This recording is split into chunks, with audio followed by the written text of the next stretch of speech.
নেতা ৰাহুল গান্ধী আহি উপস্থিত হৈছে। ৰাহুল গান্ধীয়ে জুবিনদাৰ সমাধি ক্ষেত্ৰত গামোচাৰে শ্ৰদ্ধাঞ্জলি জনাইছে। লগত আছে গৌৰৱ গগৈ, অসম প্ৰদেশ কংগ্ৰেছৰ সভাপতি গৌৰৱ গগৈ। নমস্কাৰ, অসম বাইলৈ আন্তৰিক শুভেচ্ছা জ্ঞাপন কৰিলোঁ। তো আজিৰ দিনটো 17 তাৰিখ।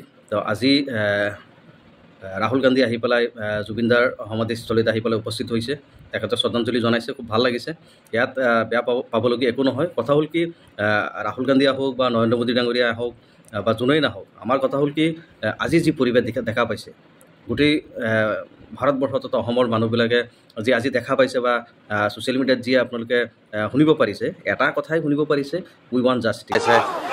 ৰাহুল গান্ধীয়ে আৰু চৌদিশে উই ৱান্ট জাষ্টিছ, জয় জুবিনদা ধ্বনি।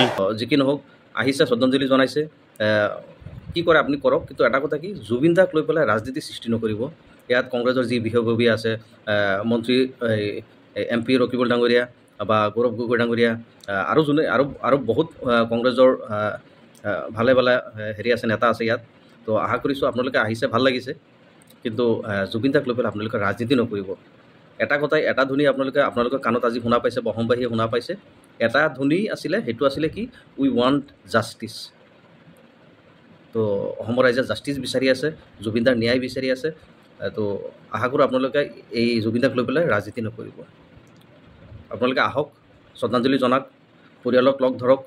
অসমৰ ৰাইজৰ কাৰো আপত্তি নাই, কিন্তু আমাক ন্যায় দিয়াৰ ব্যৱস্থাটো কৰক, কিন্তু ৰাজনীতি নকৰিব।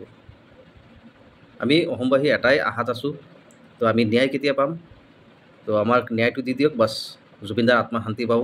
এয়া আমাৰ এটা দায়িত্ব। কাৰণ আমি সেইখন অসমতেই আমাৰ জন্ম, যোনখন অসমত জুবিন গাৰ্গ ডাঙৰীয়া আছিলে।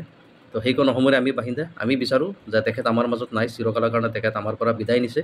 তো তেখেতক মাৰ্ডাৰ হোৱাটো CM স্পষ্টভাৱে কৈছে যে তেখেতক মাৰ্ডাৰ কৰা হৈছে। যদি মাৰ্ডাৰ কৰা হৈছে, আমাৰ দোষীক শাস্তি দিব লাগে। এইটো আছিলে অসমৰ ৰাইজৰ দাবী। ইয়াত আৰু একো ক'বলগীয়া নাই, একো ৰাজনীতি নাই। অসমৰ ৰাইজে ৰাজনীতি, জুবিনদাক লৈ পেলাই ৰাজনীতি বিচৰাই নাই। যে কোন অনুৰাগী আছিলে, কোন নাছিলে, জুবিনদাক কোনে ভাল পাইছিলে, কোনে বেয়া পাইছিলে, এইবিলাক একো কথা ইয়াত নাহে। জুবিনদাক ক'ত প্ৰগ্ৰেম কৰিছিলে, ক'ত প্ৰগ্ৰেম কৰা নাছিলে, যি কি নহওক, এইবিলাক মানে বহুত কথা আছে, সেইবিলাকত ইমান দৰকাৰ নাই। এটাই দাবী, আমি অসমৰ বাসিন্দা, যোনখন অসমত জুবিনদাৰ জন্ম হৈছিলে বা জুবিনদা আছিলে। হয়তো জুবিনদাৰ জন্ম মেঘালয়ত হৈছিলে, হ'লেও অসমৰ মানুহ আছিলে, চাকৰি সূত্ৰে মেঘালয়ত আছিলে দেউতাক। যি কি নহওক, আজি অসম বুলি নহয়, গোটেই বিশ্ব তথা ভাৰতবৰ্ষতেই আজি জুবিনদাৰ জাষ্টিছৰ কাৰণে চবেই এটা দাবী কৰি আছে। আৰু আমিতো অসমীয়া মানুহ, আমাৰতো দাবী চবৰ আগত। কাৰণ আমি এজন শিল্পী, এজন অভিনেতা, এজন প্ৰডিউচাৰ, এজন ছিংগাৰ আমি হেৰাইছোঁ। আমাৰ দাবীটো চবৰ আগত। সেইকাৰণে আমি বিচাৰিছোঁ আমাৰ দাবীটো পূৰণ কৰক। ৰাজনীতি কোনেও নকৰিব, অসম চৰকাৰেও নকৰিব।